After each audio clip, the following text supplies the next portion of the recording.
Well, the way the first round of these NBA playoffs are going, it looks like we may need to start talking about the dismantling of certain teams. I'm going to tell you 3 of them. I think it's probably time to just let it go. All that coming up in a couple minutes.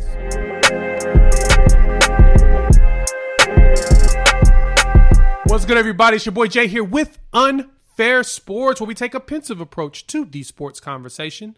And on this video, I'm going to talk about time to break up some teams. And these are the 3 teams we should break up.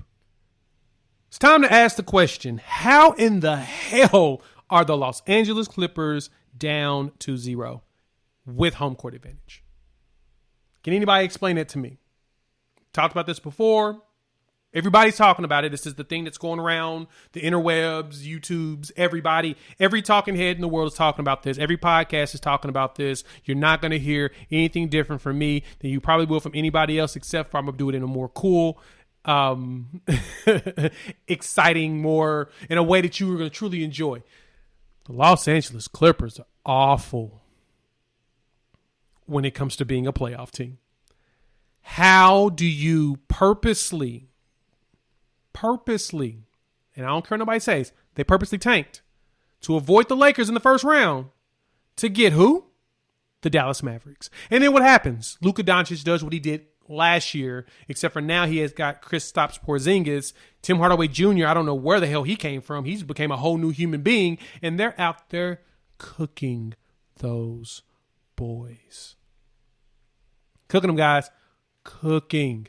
Up 2-0, went to LA and they changed and start snatching them. It's amazing to me that Luka Doncic has been able to abuse the Clippers here in the playoffs like this.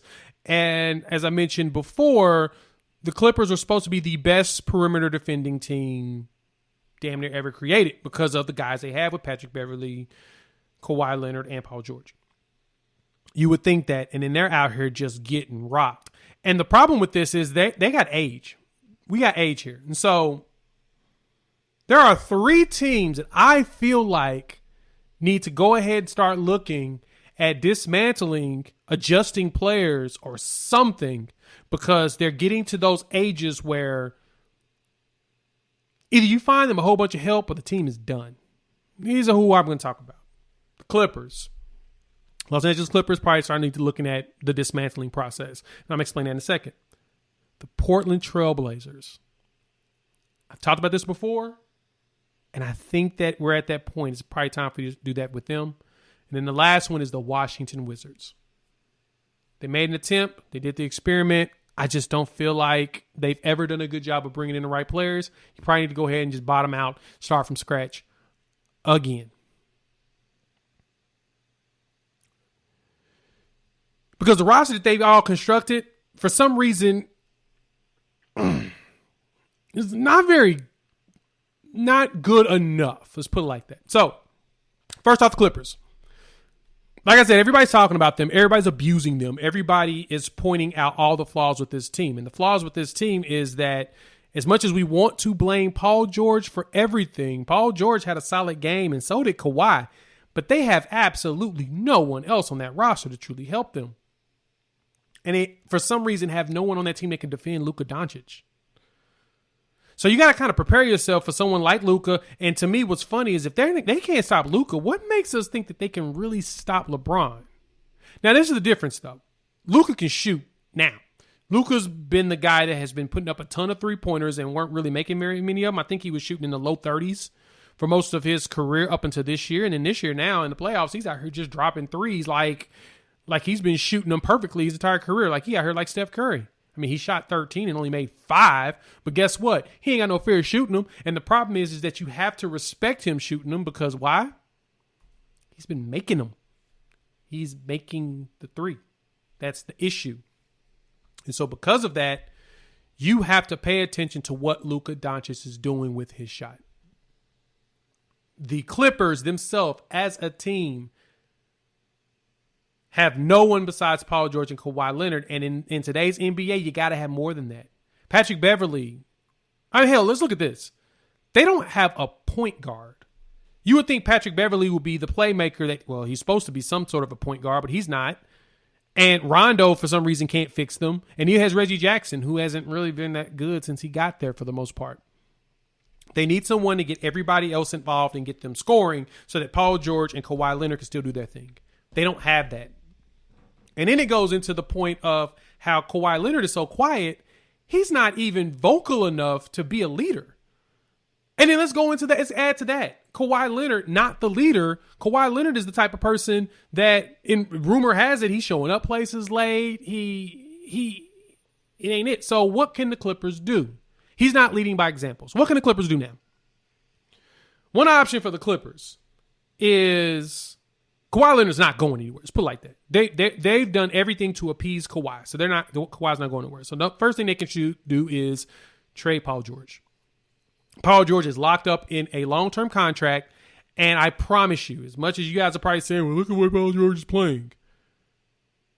Out of all the teams in the NBA, I promise you at least 25 of them will want Paul George.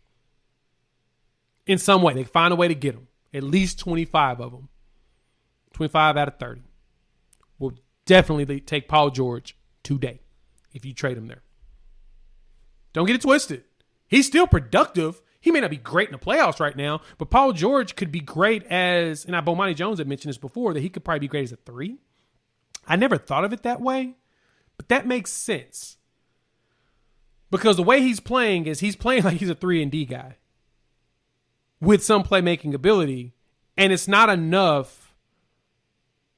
They need someone else to do that role. And he's kind of taking it from them. So I think the Clippers need to go ahead and begin the process of breaking up things. Which means Paul George needs to be traded. Portland. I like Portland's backcourt. I've always enjoyed Portland's backcourt. Portland's backcourt is not winning them anything. Period. As much as I like their backcourt's not winning them anything. Damian Lillard, CJ McCollum, they're starting to get up there in age. It's getting to that point where it's time to move on. Dame's 30 years old. And they still have only been to the Western Conference Finals once and got demolished. It's time to move on with Portland. And what should they do?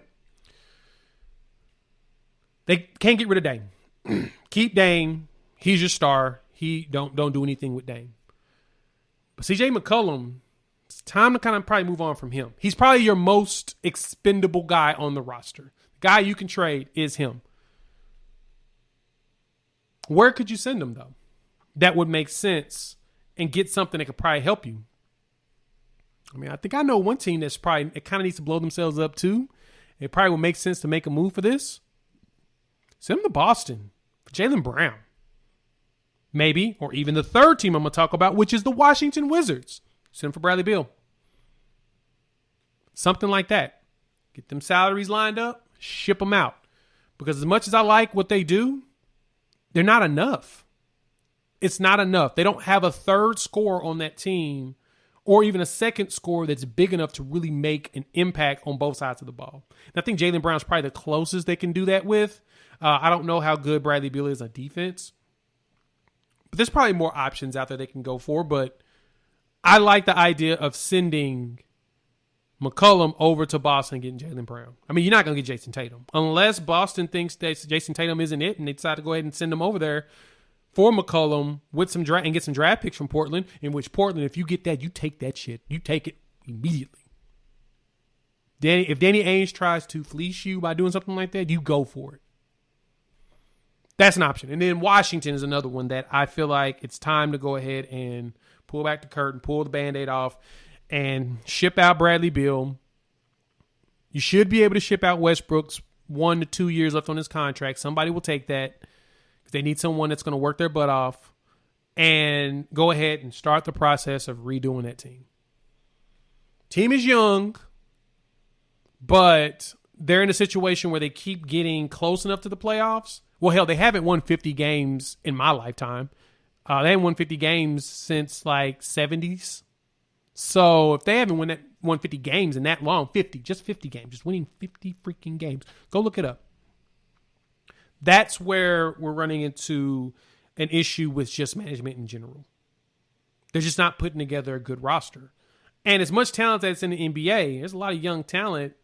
It's not easy constructing a team that can actually win. But you should be able to construct something in the East. Something. And they can't do that. And so to me, shipping out Bradley Beal, hell, package Bradley Beal and Russell Westbrook in Oklahoma City. They got a whole bunch of cap space where they can absorb it and they can send you a shit ton of draft picks. The Clippers draft picks, who's probably going to be pretty bad in the next couple of years if Kawhi Leonard doesn't come back, which I think he is. He loves San Diego so much that he commutes there daily. He's not going to leave, but you can send them there to Oklahoma City and pull those draft picks. You could probably send them to Utah, send Bradley Beal to Utah for Donovan Mitchell. Beal's got enough years on his contract. You send him there with that young core, that young group of players, and get Donovan Mitchell, and you start from scratch and just build around him. Technically could do that too. Now, Utah's going to ask for some draft picks to go with that, but at the same time, if they get Bradley Beal, they're really in a win mode now, and Donovan Mitchell seems a little disgruntled. Google it. That may be something that could be appealing. Now, I'm only talking about swapping superstars. That's the focus of here. But that's something to think about. For those teams, the Wizards, the Blazers, and the Clippers, time to start over, guys. Clean house.